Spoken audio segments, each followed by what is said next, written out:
Cilodan, Kampung Cilodan, Kelurahan Gunung Sugi, Kecamatan Ciwandan, Kota Cilegon, Provinsi Banten. Nah, di tetangga kampungnya namanya Kampung Kopo. Di situ sama juga. Sama juga prosesnya seperti gitu. Gitu. Apakah memang yang disebut mafia tanah itu orang yang merampas, yang menjual? Ya bukan hanya dia aja, karena ini udah satu komplotan lah kalau yang namanya mafia tanah. Ada keterlibatan aparat pemerintah juga, sehingga untuk membongkar mafia tanah ini menurut saya sih agak susah kalau misalnya nggak ada ketegasan dari yang paling tinggi gitu. Harus tegas. Nah, ini mainannya banyak ini. APH juga termasuk, hakim juga bisa masuk juga karena ketika proses itu suap menyuap berlangsung, ya kan?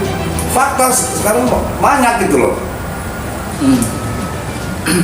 Nah kira-kira gitu. Itu kan untuk kasus yang tanah itu sebenarnya itu pasti dilakukan bukan hanya untuk seseorang. Mafia tanah itu satu kelompok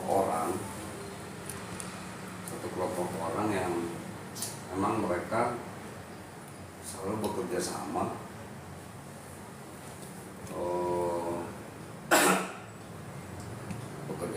untuk mengambil tanah orang lain. Kemudian setelah mengambil tanah orang, merampas hak orang lain, kemudian dia udah kerjasama juga dengan aparat, baik aparat desa, aparat oknum di BPN, termasuk oknum-oknum di APH ketika ini diproses gitu. Jadi proses mafia tanah ini agak berat, agak gimana ya? Jadi agak ruwet gitu loh.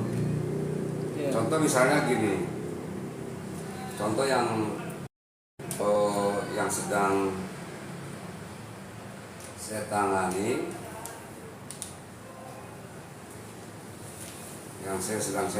itu ada di lokasinya di Cilegon, Banten. Jadi si orang ini dia punya tanah waris berdasarkan Girik, masih berdasarkan Girik. Dia punya tanah waris itu sekitar luasnya 1,6 hektar. Yeah. Kemudian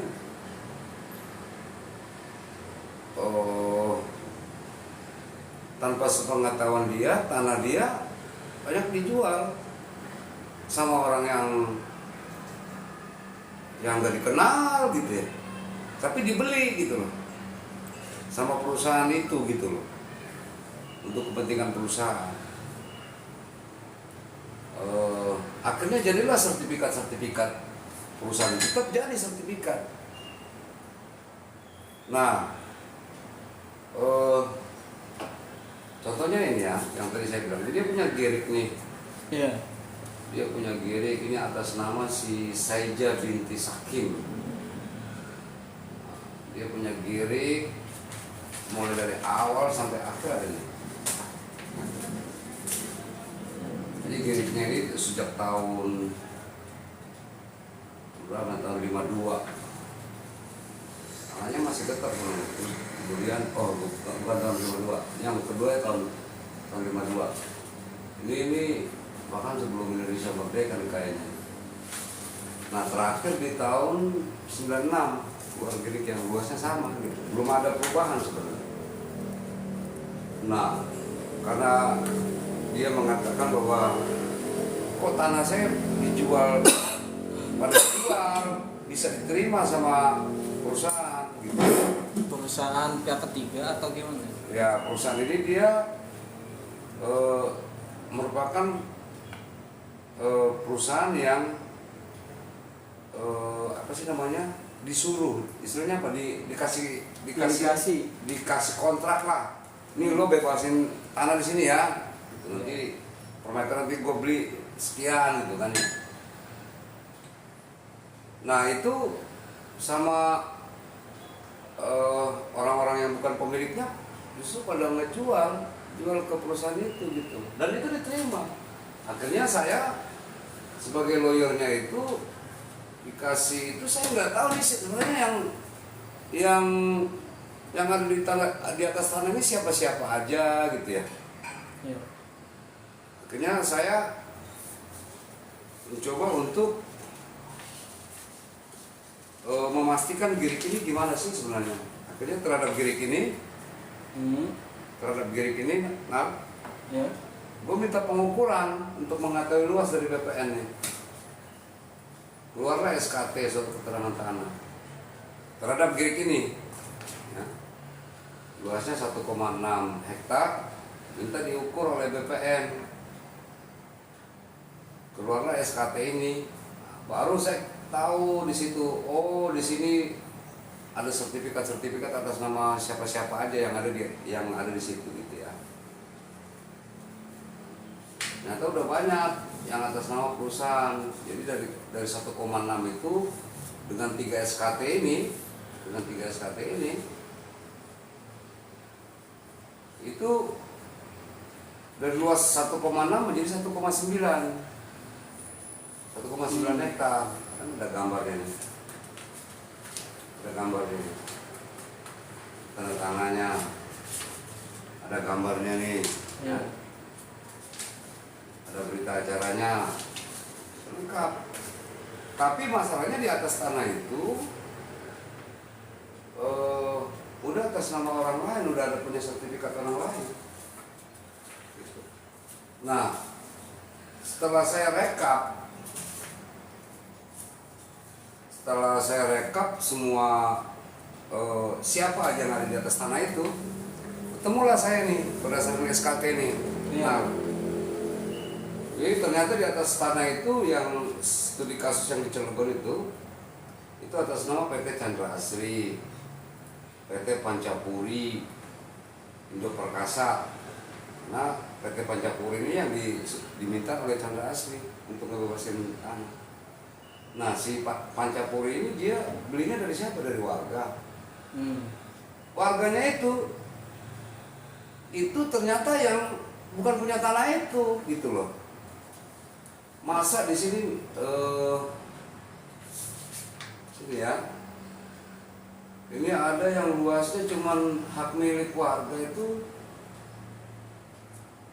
masa cuman 3 meter, 7 meter.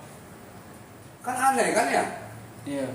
Kalau misalnya kita punya sertifikat cuma 3 meter, 7 meter, kemudian itu dibeli kan aneh, dan perlu dipertanyakan kok sertifikat 3 meter keluar, 7 meter keluar gitu. Padahal dasarnya kan adalah girik tersebut gitu. Nah, setelah saya ngecek tanah-tanah yang ada di situ, misalnya ini nih, yang atas nama orang yang nggak dikenal, keluar hak milik segala macam nih. Setelah saya ngecek apakah mereka sebagai ahli waris apa bukan, ternyata bukan.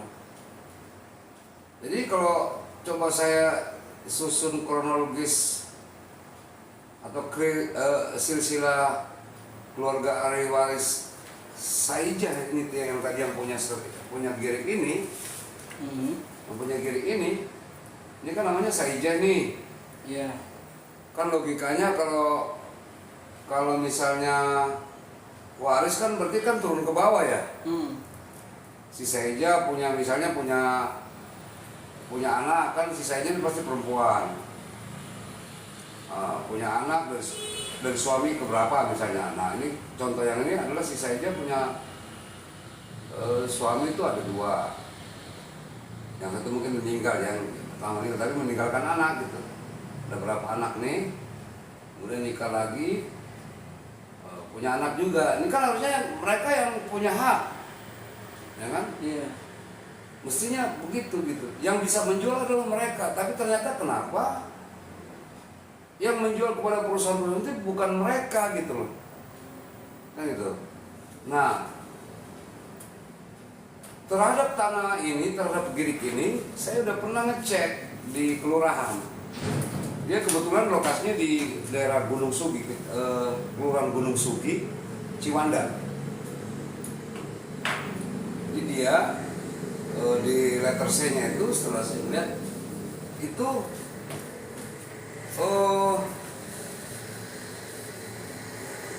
apa sih namanya?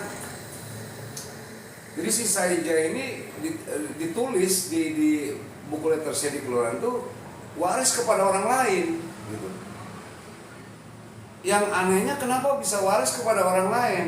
Nah, ternyata orang-orang yang punya nama di dalam sertifikat itu, yang di dalam tanah itu adalah turunan daripada orang yang dikasih waris padahal orang lain itu. Turunan yang jual ke pada perusahaan. Nah, ini kan berarti masalahnya juga ada di kelurahan. Kelurahan bisa mencatatkan itu waris, gimana ceritanya gitu loh. Ya. Kemudian kenapa BPN bisa menerbitkan sertifikat tersebut? Pengecekannya gimana gitu loh. Nah, saya coba untuk apa sih namanya? Ini karena orangnya nggak mampu ya, orangnya nggak mampu kita bantu. Ini belum bisa kita lakukan proses hukum sebenarnya. Proses hukum tetapi gugat-gugatan gitu ya. Tapi karena keterbatasan orang ini, jadi proses hukum itu gugatan perdata belum kita bisa masukkan. Tetapi kita sih berharap penyelesaian persoalan pertanahan atau yang terkait sama mafia tanah ini mestinya tidak sampai di pengadilan, sampai sidang-sidang gugatan kepemilikan dan sebagainya. Terhadap persoalan ini saya pernah lapor ke Kejaksaan Tinggi Banten. Kemudian saya coba lapor sempat ke kantor staf kepresidenan, minta bantu ke sana bahwa memang ada perampasan hak atas tanah warga masyarakat. Tapi ternyata ini tidak ditindaklanjuti juga gitu. Saya nggak tahu kenapa nggak ditindaklanjuti gitu. Artinya bicara mafia tanah, ini kan ada unsur-unsur beberapa oknum-oknum yang memang juga terlibat, sehingga ini nggak bisa terungkap, dan yang hasilnya adalah warga masyarakat yang punya tanah. Tanahnya dia ini setelah dilakukan pengukuran ulang itu luasnya 1,9. Fisik yang dikuasai oleh dia yang sekarang ini masanya 757 meter. Yang lainnya diambil sama orang. Karena ini perusahaan besar, kita nggak mau ngelawan agak susah gitu. Yang namanya perusahaan kan ada laporan segala macam, ditutupin sana sini gitu loh. Ini fakta memang begitu gitu. Ditutupin biar prosesnya nggak berjalan. Terus kira-kira gimana? Sama aja kita berpikir, daripada kita gugatan ke pengadilan segala macam ya. Nanti hal yang sama juga, nanti ada kong kali kong di antara ini. Makanya kita nggak mau lakukan gugatan, percuma gitu. Kalau gugatan kemungkinan besar kalah juga gitu. Nah, inilah yang contoh mafia tanah yang model kayak gini gitu. Susah untuk diproses gitu loh. Jadi saya nggak tahu sekarang ini ada satgas mafia tanah ini beneran nggak gitu loh. Kalau kita sih berharap satgas mafia tanah ini harus buktikan mana gitu yang di putusan pengadilan mana yang disebut mafia tanah gitu loh. Nanti satgas dibentuk tapi prosesnya nanti menguap gitu aja gitu kan. Iya. Itu seperti gitu. Nah ini untuk penanganan apa sih namanya yang disebut dengan mafia tanah memang harus benar-benar pemerintah harus punya komitmen yang kuat untuk memberantas mafia tanah. Kalau hanya sekedar formalitas segala macam nggak bakal selesai urusan mafia tanah. Jadi kira-kira gitu. Nah, jadi yang disebut dengan mafia tanah itu siapa gitu ya kan? Terkadang kalau kita mau identifikasi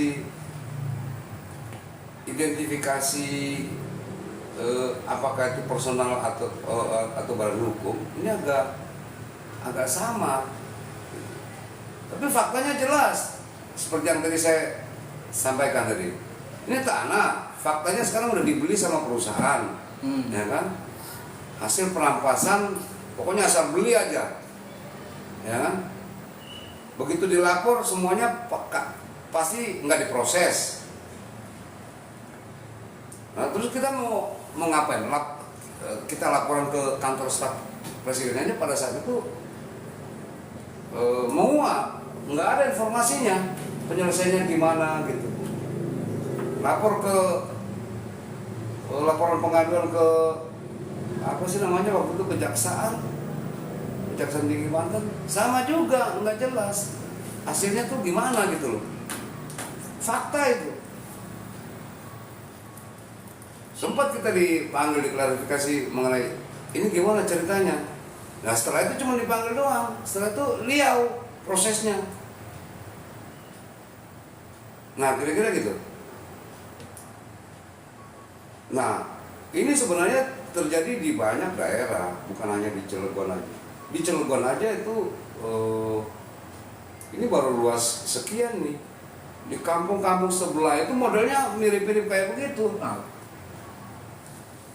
mirip. Makanya dari kampung yang sebelah ini, yang di ini ya, kalau saya ini nanganin di daerah namanya Cilodan, Kampung Cilodan, Kelurahan Gunung Sugi, Kecamatan Ciwandan, Kota Cilegon, Provinsi Banten. Nah di tetangga kampungnya namanya Kampung Kopo, di situ sama juga,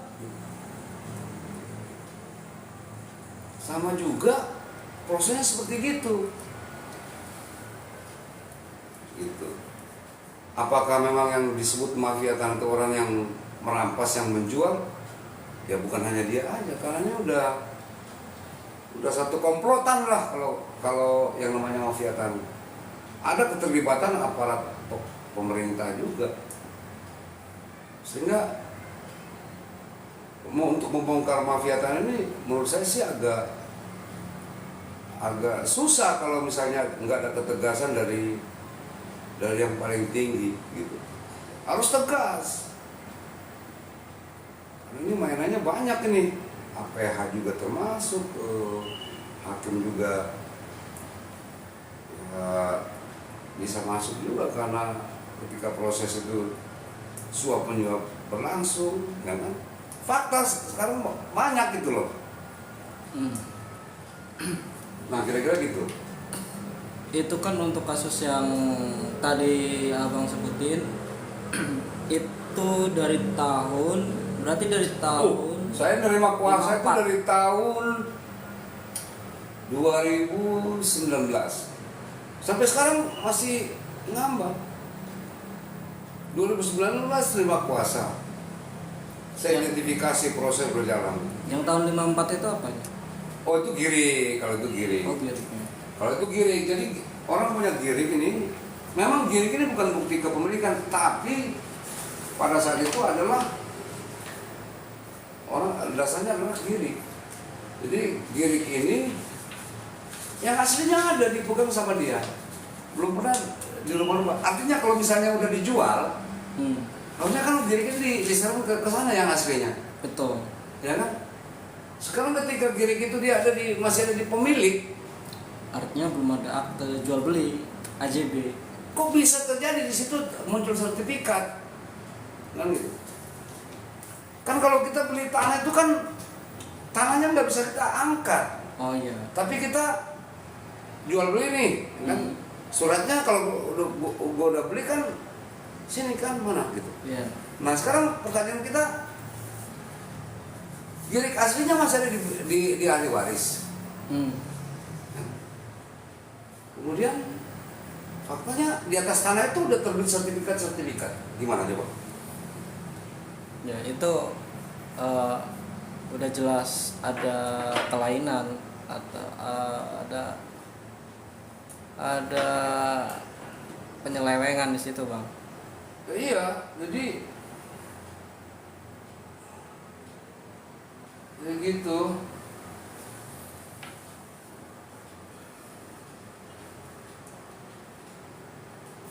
Jadi kalau bicara mafia tanah, yang ini saya terus terang agak ketika kita nangani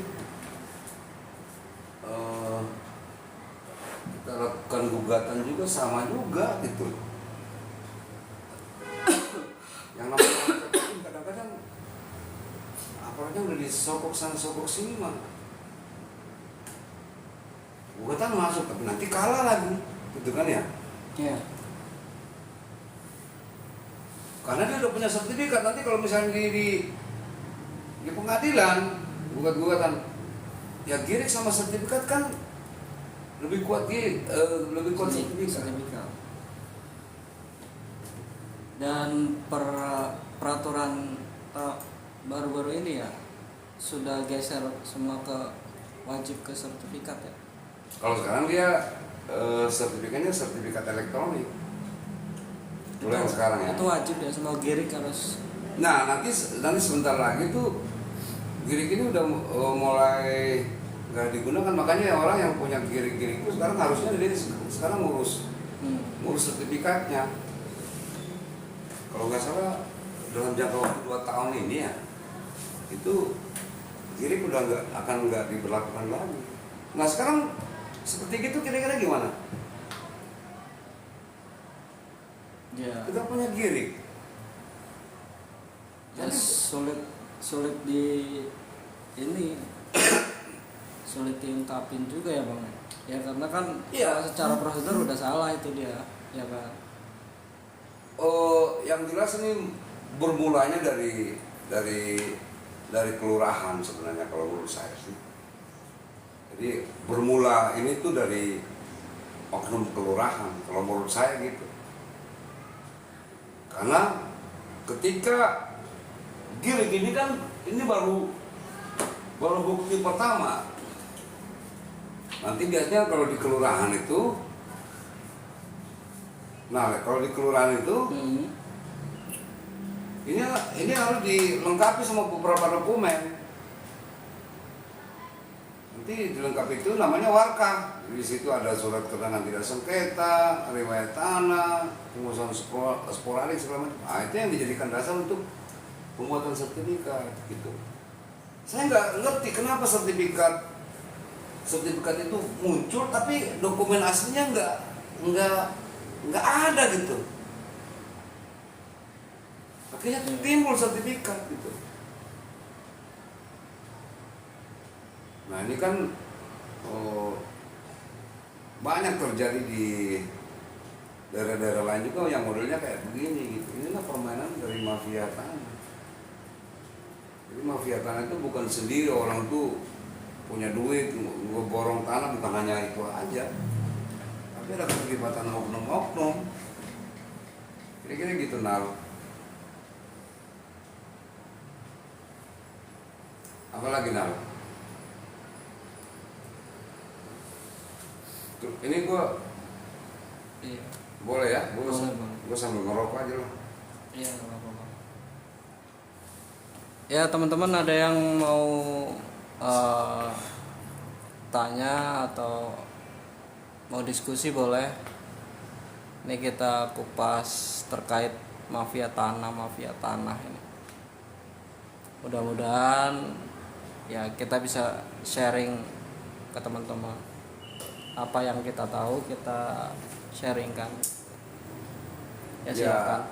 Ya sebenarnya gini, itu bisa aja diselesaikan memang melalui gugatan di pengadilan, bisa aja kita buat laporan pengaduan ke kepolisian atau tapi itu tadi itu tidak akan efektif untuk menyelesaikan mafia tanah.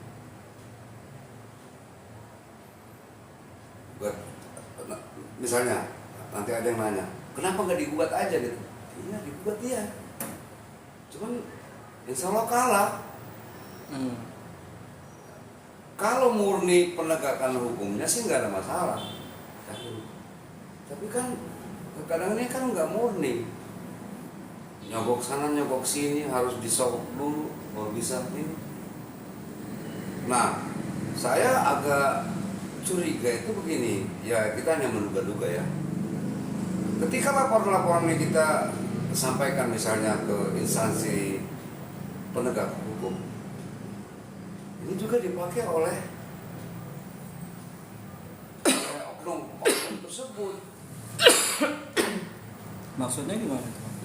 Contoh misalnya waktu saya kirim ke Kejaksaan Tinggi Banten laporan.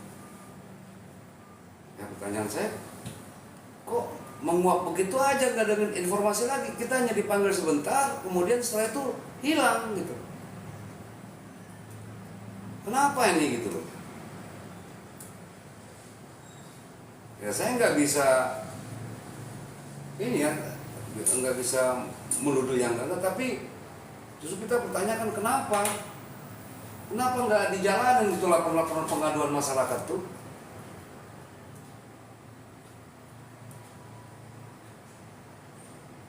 Kirim pengaduan bahkan ke kantor staf kepresidenan, ada bukti saya kirim ke sana. Sama aja, ternyata itu digunakan oleh mereka juga untuk mungkin negosiasi apa, nggak ngerti saya di belakang-belakangnya, sehingga prosesnya nggak berjalan.